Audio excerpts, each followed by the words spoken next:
and America First is, as you say, an ideology. But I would also say that, is it such a radical one? Isn't it a common sense ideology for every nation? If we were to even just accept the status quo of the nation states that we have, wouldn't every country care about itself first? Well, exactly, and that is the case for normal states. But in the words of Robert Kagan, who wrote a really good book. I mean, Robert Kagan is the neocon, but turned liberal. But he wrote a really good book, The World America Made. It's a slim volume, and I would advise your viewers to read it because I think it's a really good read.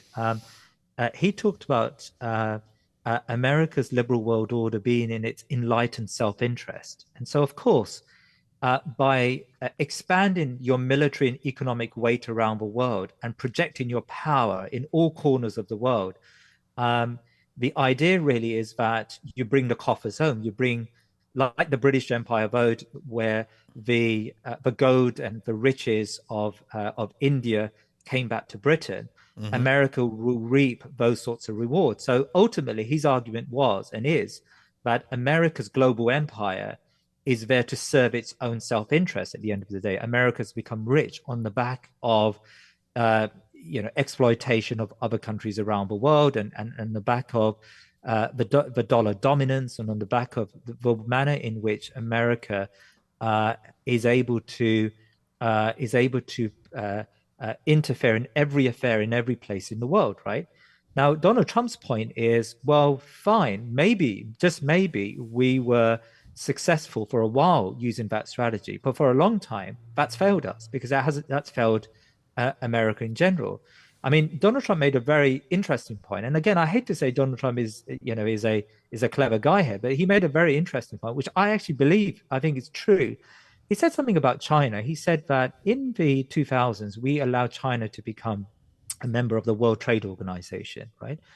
And Bill Clinton at the time did so.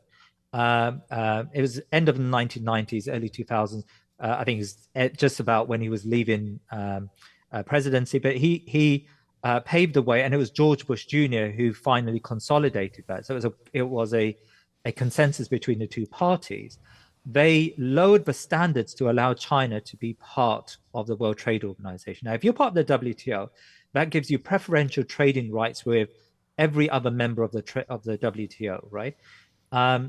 It was a really radical move, but Clinton and Bush at the time had in their mind this sort of really ridiculous idea that if China trades like a capitalist country, China is going to become a democracy like us, and China will soon become a liberal-minded democracy like us, right? And so the gateway into becoming, a cappuccino drinking New Yorker, if you live in Beijing, is to first become a capitalist country, and we're going to make them capitalist and rich, and then they're going to become like us. Actually, what happened was completely the opposite. China has become a stronger authoritarian state, and it's using its riches now to build its military. And China now, at least regionally, if not in many corners of the world, can compete with America on a military basis, on a like military basis, right? And so, if I can interrupt 1 second, why would the Americans care about the Chinese people becoming more liberal? Because there is this philosophy, and it goes back right to Immanuel Kant. There is this philosophy that when countries become liberal and become democracies, they're not going to go to war with one another. It was what Francis Fukuyama said. When you have two countries that are democracies, Britain and France are not going to go to war with one another because they look and feel the same. They're both liberal countries, right? America is not going to go to war with Canada because these are liberal countries, whereas America could go to war with China or North Korea because one is a dictatorship and one is a liberal democracy.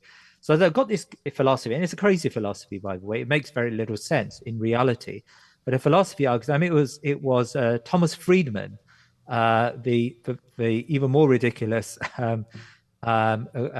writer for the New York Times, who wrote in 1991, I think it was. He developed this theory called the Golden Arches theory of world peace. And the argument was that if a country has a McDonald's in it, that country is never going to go to war with another country that has a McDonald's in it. Because McDonald's represents capitalism, a free market capitalism, but it also represents a type of liberal economy and a liberal society, because it's young urban elites that go to McDonald's and hang out there and whatever. And so it represents a type of attitude, and that Yeah. attitude would mean that you never go to war with one another, right?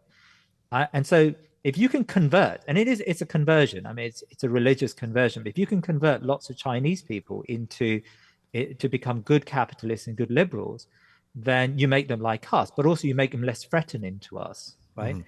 So in effect, what they wanted to do is make China into another Japan or Germany. If you remember, Mm-hmm. Germany and Japan after the Second World War were completely reoriented into these liberal democracies they are today, and that's what they wanted for China. And by the way, that's what George W. Bush wanted for the Muslim world when he went to war Yeah. in Iraq and Afghanistan.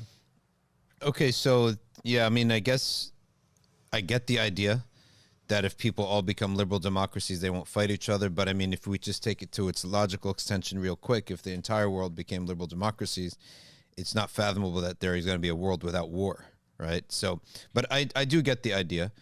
Well, they would cite, Dr. Shadee, I mean, sorry to cut you, they would cite, for example, the European Union. So the European Union is the sort of like premium liberal institution. And these are 27 countries that come together.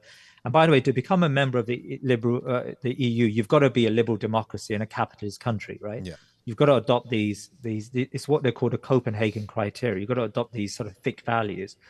And so, historically, Poland and France did not see eye to eye because Poland was a communist country and France was a capitalist country. Yeah. But today, you can't foresee a war between Poland and France. At least that's what they argue. And so you've now got this happy union of Europeans who live in this family of states. And if they have disputes, the disputes are very low level and not high level. That's the argument. That's the liberal dream. Yeah. That Immanuel Kant imagined, back in the sort of 18th century. Yeah, and it's essentially any group of people that basically is saying that any group of people who agree won't go to war. Yes. That's like, boil it down to a six-year-old level, right? If we like each other, we won't go to war. If we agree on stuff, right? That's the basic summary of it. And now, when it comes to America First, I look at two things.